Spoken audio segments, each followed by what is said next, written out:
Hi friends, welcome back to Telugu వంటలు. ఈరోజు ఈ వీడియోలో అందరూ ఇష్టంగా తినే గోధుమ పిండి బర్ఫీని టేస్టీగా ఎలా తయారు చేయాలో చూద్దాం. ముందుగా కావాల్సిన పదార్థాలు: 1/2 కప్పు నెయ్యి, 1 కప్పు చక్కెర, బాదం, జీడిపప్పులు, ఇలాచీలు, 1 కప్పు గోధుమ పిండి. ఇప్పుడు ఒక రోట్లోకి కొద్దిగా చక్కెర, 4 ఇలాచీలు తీసుకొని మెత్తగా దంచుకోవాలి. మనం చక్కెర వేసుకొని ఎందుకు దంచుకుంటున్నామంటే ఇలాచీలు పౌడర్ లాగా అవ్వడానికి. ఇలాచీలు ఇలా మెత్తగా దంచుకొని పక్కకు పెట్టుకోవాలి. ముందుగా స్టవ్ వెలిగించుకొని బాండీ పెట్టుకోవాలి. దాంట్లో 1 కప్పు చక్కెరకు 2 కప్పుల నీళ్లు పోసుకొని చక్కెర కరగనివ్వాలి. ఈ విధంగా గరిటెతో కలుపుకుంటూ కరగబెట్టుకోవాలి. బర్ఫీ కోసం పాకం పట్టాల్సిన అవసరం లేదండి, మామూలుగా షుగర్ సిరప్ చేసుకుంటే చాలు. చక్కెర ఈ కన్సిస్టెన్సీకి వస్తే చాలండి, పక్కకు పెట్టుకుందాం. ఇప్పుడు స్టవ్ మీద వేరే బాండీ పెట్టుకోవాలి.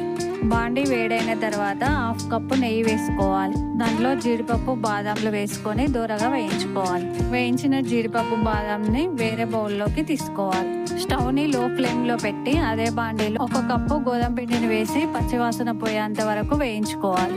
ఇప్పుడు మనం దంచి పెట్టుకున్న ఇలాచీ పౌడర్ ను షుగర్ సిరప్ లో వేసి కలుపుకోవాలి. నేను కలర్ కోసం షుగర్ సిరప్ లో బెల్లాన్ని యాడ్ చేస్తున్నాను, మీకు ఇష్టం లేకుంటే స్కిప్ చేయండి.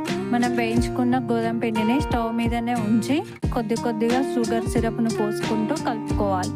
నేను చూపించిన విధంగా పిండి గంజుకు అతుక్కోకుండా ముద్దలాగా వచ్చినట్లయితే మన బర్ఫీకి రెడీ అయినట్లే. స్టవ్ ఆఫ్ చేసుకోవాలి.